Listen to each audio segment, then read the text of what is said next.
Guys, tingnan nyo to. Baka awayan din yung pretty boy ko.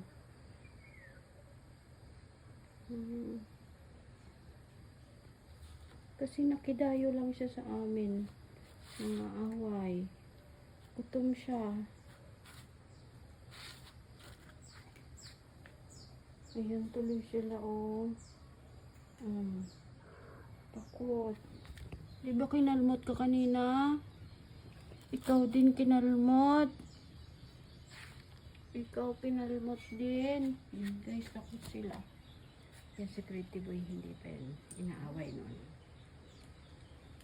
Hindi man yan nangaaway si pretty boy. Ayan. Kaya ako tinatalian si pretty boy, guys, kasi talaga naman eh. Naglalayas yan si pretty boy, kinukulong ng ibang mga nasa paligid namin. Minsan 1 week hindi bumabalik.